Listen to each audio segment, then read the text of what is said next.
Hey everyone, how's it going? Bowserthehealer here, and Mistweaver is looking amazing in the 10.2 patch notes. The patch notes are actually so large, I'll have them linked down below, but like, we can't possibly go through all of those in one video. So this is going to be Fistweaving, this is going to be Mythic Plus. So I have some condensed notes that I will share with you all that feel very impactful towards Mythic Plus, and anything else you're going to have to go look up on your own, or maybe let me know. I'll make another video about some of the raiding talents and cool things we might be able to do. But as for now, hey, get subscribed if you like healing content. We're on our way to 10,000, and there's so much to cover. So we're going to start with going over the condensed notes, show some gameplay, and I'll kind of walk you all through it. Like how do these things affect our gameplay? And then I'll talk about competitive viability at the end. So let's go through the healing changes first. Here's some of the basic healing stuff. Vivify is 40% stronger. Enveloping Mist is 25% stronger. Soothing Mist is 40% stronger, although I didn't feel this whatsoever. However, Invigorating Mist, the cleave that we get through our Renewing Mist in Vivify, is 40% stronger, but it is reduced beyond 5 targets. Life Cocoon has been increased by 33%. In Ancient Teachings, the Fistweaving talent is 40 yards, which is awesome. Long gone are the days of Shadowlands 20 yards and earlier seasons 30 yards. I'm so happy about this. Now, what do these healing changes mean? Well, let's say you've been Fistweaving, right? And you're applying our new 2-set. Our 2-set bonus, by the way, Nourishing Chi. Any new application of a Renewing Mist puts an 8-second buff on someone. They take 50% more healing for that time period from us. So it doesn't work on Renewing Mist jumps, but it does work on Rising Sun kicks and the Enveloping Mist, and I believe Life Cocoon as well. So you can get a lot of these down very quickly if you ever need to ramp. You don't need to be pressing Renewing Mist on cooldown, but you can save your Renewing Mist to, say, cover people who are taking damage, or set up a little mini ramp to make healing something a little bit easier. But now let's say, oh, somebody took some damage and you've been in the middle of Fistweaving. Well, before we even talk about the tier set, just hit the Vivify. That player will get a nice chunkier heal. 40% stronger is quite the boon, but then consider anyone else who's been taking damage. Well, if they have a Renewing Mist, they get healed. Renewing Mist jumps when the target's at full health, so this might actually be on some low health targets or people who need healing. And that's stronger. And then furthermore, if they have Nourishing Chi on them from your Fistweaving, they then get a much stronger heal. And it all flows together to make your spot healing feel impactful. When you actually want to dip out of your Fistweaving for a second and slam someone with a Vivify, or even hit a Soothing Mist, Enveloping Mist, Vivify spam, you're going to get so much more value out of it. So the moments you have to break away from Fistweaving are going to be faster, stronger, and feel more impactful. But the goods don't stop there. What about our tankiness? Expel Harm and Healing Elixir have had some changes. Healing Elixir is now going to be a passive. We have 2 charges. It heals us for 20% of our max HP whenever we dip below 40% max health. If a charge were to be generated past 2, it'll automatically drink a Healing Elixir, just giving us 20% HP wherever we are. Now, this makes us a lot tankier. This actually adds to our survivability. However, I am going to miss the OGCD Healing Elixir because it's so nice in the middle of your Fistweaving flow to top yourself off so you have less targets to heal, so your Fistweaving's more potent. But Expel Harm now does 550% more healing, and it now does 25% of our heal as damage to a target within 20 yards, which is more powerful than what it did before. Still not really a damage button, but I like this change. But it can no longer be channeled during Soothing Mist, which is a fine nerf because that means for a half GCD, we can top ourselves off very quickly. And the talents affiliated with Expel Harm are also a little bit weaker now to kind of compensate for how much stronger the base move is. I love this. I love this. I didn't think I would enjoy it too much. I was going to prefer the OGCD heals, but no, using this in dungeons, it takes a little getting used to. I still forget to press Expel Harm when I probably should, but when I remember and I hit it, you're just like, oh, I'm topped off. Okay, sick, right? Maybe you need a Vivify, and that's it. But combine this with Calming Presence, the 3% damage reduction at the start of the class tree, that's now 6% for us. And Bounce Back for Mistweaver is now a 20 and 40% talent. So for 1 talent point, which we get refunded one because Rising Sun Kick is now baseline, we get 20% reduced incoming damage after we take 12% of our max health taken, and it lasts 2 seconds longer. We just became so much thicker than we've ever been. I love this. It's not armor, it's nothing broken, right? It's not like extra avoidance on top of the avoidance we can already talent into, but it means if we're playing our cards right and we're healing people effectively, we'll be able to help keep ourselves upright more often, more easily. And I love that. I love that because as somebody who plays quite a few healers, self-healing can be tough, right? On Disciplined Priest, it costs a GCD to do most things to yourself, other than like maybe say Desperate Prayer or a Pain Sup or a Fade plus Flash Heals, like 2 GCDs. But hey, you can get some damage reduction on yourself very quickly, but it's not instant self-healing. You can also, I think you can talent Desperate Prayer to do that, but it's not usually worth it. This is so nice as a healer that I can just personally be like, oh, I'm fine. It's something actually HPAL's had forever now. Just the ability to kind of make themselves tanky whenever they need to with a really short defensive. They also have bubble. So if they need to become invulnerable to help save their friends, that's huge. And this is sort of in that same vein. You can become much more difficult to kill, therefore can focus on your friends more. Really, really love this stuff. The rest of the changes, though, for healing come from damage, so let's talk about that. Tiger Palm is 50% stronger, Blackout Kick is 15% stronger, Rising Sun Kick is 20% stronger, and Feline Stomp's damage and heal hit 150% harder. And I just want to note, you can actually feel Feline Stomp now. When you hit it, you'll be like, hey, that healed someone. And that's kind of a nice feeling. Ancient Teachings of the Monastery, and I just despise that there are 2 things called Ancient Teachings.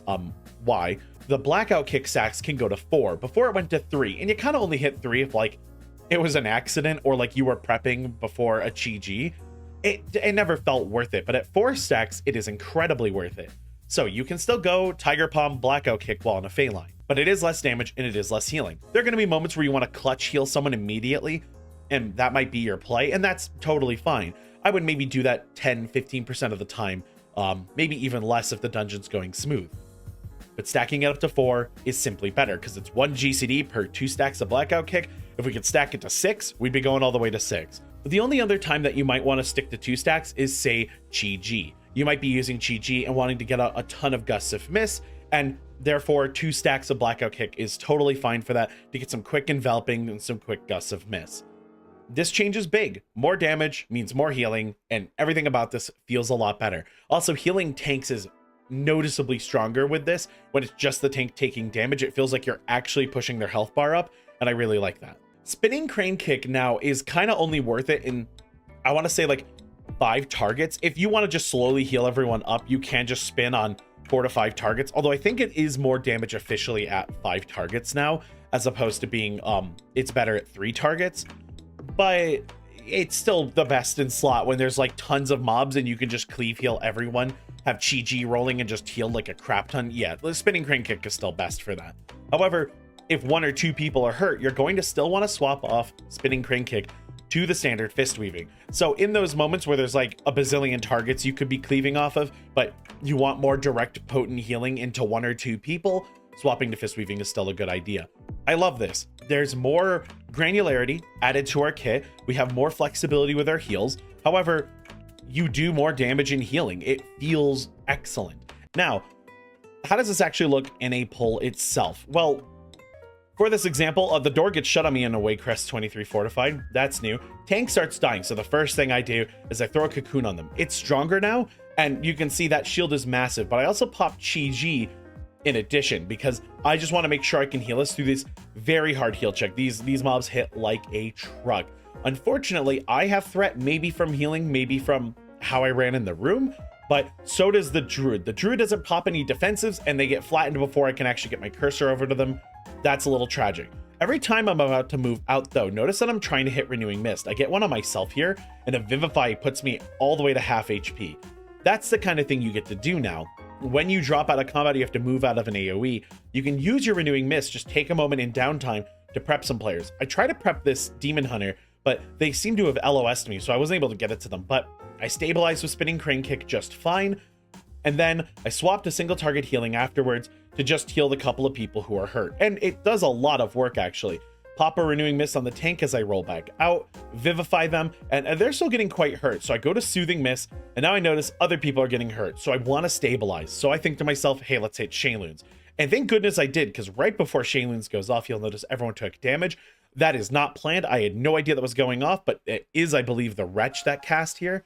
So happy you got that. Feline back out the door, because that's where I assume we're moving. A lot of tanks will pull this outdoors. because getting around Dinner Bell can suck in these cramped corridors. So I just get back to doing my thing. Little Soothing Mist heal to try to pump up the tank, go back to spinning. I now want to swap back to single target healing, but people are dying. So I manage my targets, get back to spinning crane kicking, and now there's enough targets I want to swap back to Fistweaving. So I do, but I notice the tank's dying, and I notice the druid's dying again. So I try to get some heals out, and then I go, okay, too many people took damage, but thankfully Shayloon's just ticked over to 6. I'll use Shayloon's at 3, by the way. This button is so clutch.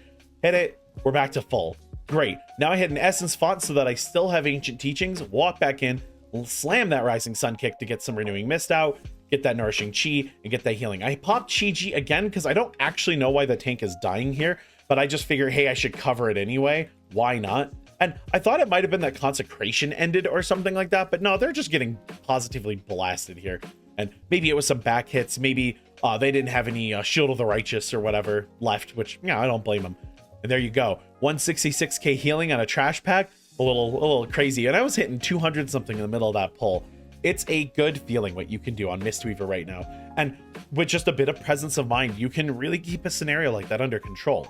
I should have pressed Expel Harm a little bit more to self-heal myself, but I also didn't have any defensives initially running into that either. So always make sure you remember when your defensives come back up. I could have pressed that and potentially had a little less healing to do. And I'm also now chugging my Mana Tea. I probably could have started chugging my Mana Tea partway into that pull, but I was a little too focused on keeping people alive. And knowing that I'm not going to actually run out of mana in a pull because I have Mana Tea, I wasn't really worried about topping myself off before the next pull. I do try to top myself off, by the way, but there's this beautiful PTR glitch where this is what your bags look like, and I can't find my water to save my life. So that becomes a problem for later me. So let's talk about viability of Mistweaver, because I know a lot of you want to hear my thoughts on that. And for world record pushing and whatever tournament series is coming up, which I think is an MDI for Blizzard, but I don't actually know what they're going to do this season.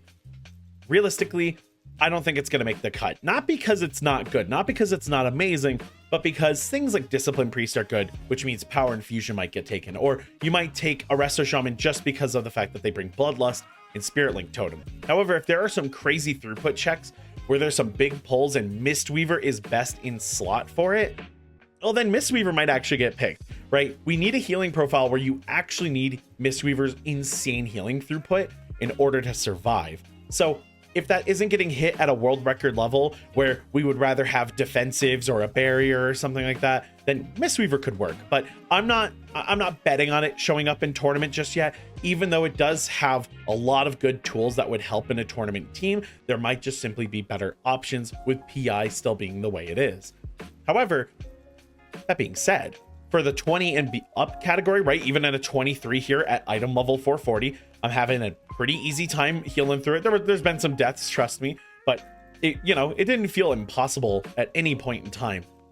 Mistweaver's good. So in this 20 key level where you're pugging, it's probably still the best healer in the game, right? Just for pugging, right? Not because it doesn't provide more damage or you couldn't clear faster, but because the bar is lower. You're not trying to set a tournament time. You're not trying to set a world record. You need to help people survive, and people make mistakes in pugs. People make mistakes all the time, and Mistweaver is still one of the best at covering them. All that good about Mistweaver though, and it is important to note that it's still not the easiest healer. I do think the skill floor has been made a bit more accessible. I think players will be able to jump in with this new tier set and have a bit of an understanding of how they can ramp and how they can heal people quickly. And with moves such as Shayloon's, the spec is a bit more approachable than ever before, but it still requires a lot of momentum and anticipation and understanding how the heals work and how the damage comes in to really optimize. So this isn't going to be like a free ride to being able to carry super high keys. You're still gonna have to put some work in, but ultimately, I think if you have a good healer in your party and they're playing Mistweaver, they can carry a little bit of extra weight with zero concern. But that's going to do it for this one. Let me know your thoughts and whatnot down below, and I hope I can see you all in the next one. Let me know if you want to see that raid video. But until then, take care.